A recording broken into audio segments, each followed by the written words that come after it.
The visual beauty of this place has generated from very early on ideas of needing to figure out a way to protect this. It's just magical. It's something that people are drawn to.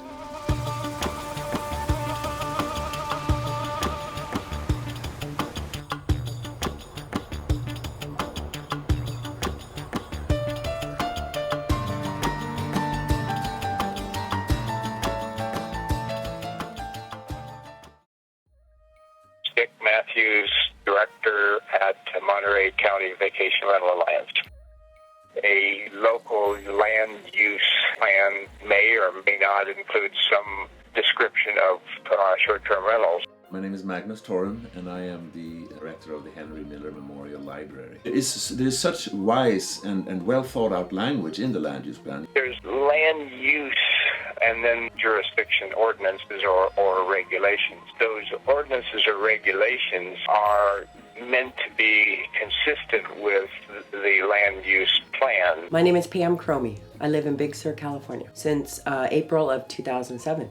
I know there's been controversy about it. I didn't know if it is legal or not legal. The county's position is it is illegal. That is their interpretation. It is illegal for a very, very good reason. They started with a preconceived idea that short-term rentals were prohibited in the coastal area of the county. The coastal area of Big Sur is subject to specific and in some cases interesting and in some cases unique regulation. There are regulations that govern how you are developing, and how your development impacts or does not impact traffic.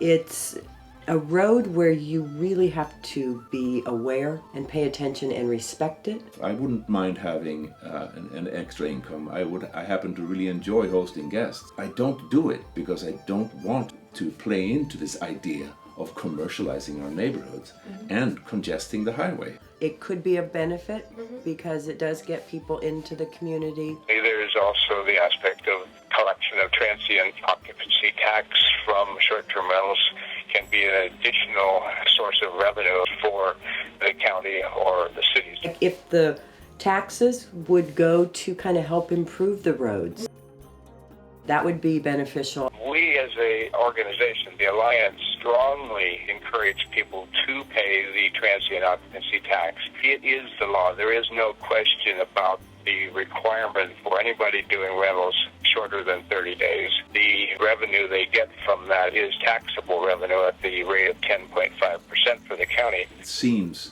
on the face of it, a rather absurd situation that the county with one hand charges and with the other hand condemns the actual activity. The tax collector is a completely different department in the county than the planning code enforcement department. And the two of them don't seem to work together too well. I've seen a huge influx of tourism cars on the road. We are eroding the very values that people come here for are being eroded by and threatened by this extraordinary commercialization that's happening. Our guests come to the home. They go out to the local restaurants, the wineries, to the aquarium, to the gas stations, to the supermarkets. They spend heavily. Studies have shown that for every $1 of rent they pay for the use of a vacation rental, they pay $3 to the local economy in terms of goods and services. We have quite a few different microclimates in a short span of the coastline. And they don't know about the fire situation, they don't know about the water, the peculiarities regarding utilities here, or the way we handle our roads. They don't respect the roads, they don't necessarily have the proper cars for some of the roads, and I don't know if they're respecting the ruralness and the beauty of what Big Sur is. The county of Monterey is very diverse. It ranges all the way from, virtual wilderness to urban areas where you could pass some coffee between two homes by just reaching out the window. There are some very, very serious conflicts between especially people who've lived here for a long time that are seeing their neighborhoods being destroyed by this, as they see it, pernicious activity. There is no need to describe an actual nuisance, but rather simply establishing that somebody next door is doing a short-term rental, which the county interprets to be illegal, that is then the basis for the county citing the owner. That we have to recognize, for the sake of the coast and our culture here, we have to keep it illegal. Anybody that I tell that I live in Big Sur, they're just like, oh my goodness. Right. Wow. We're trying to maximize the amount of people that can enjoy this coast. So if they could come up with some new laws or policies and start there, and then if those don't work, then maybe shrink it down even more. I think a happy medium is always better.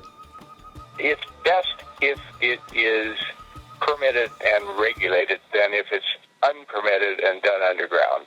The county is in the throes of trying to figure out how to rewrite the ordinance. We are just now doing our campaign so as to make it totally clear to everyone that certainly in the Big Sur planning area, short-term rentals should remain illegal.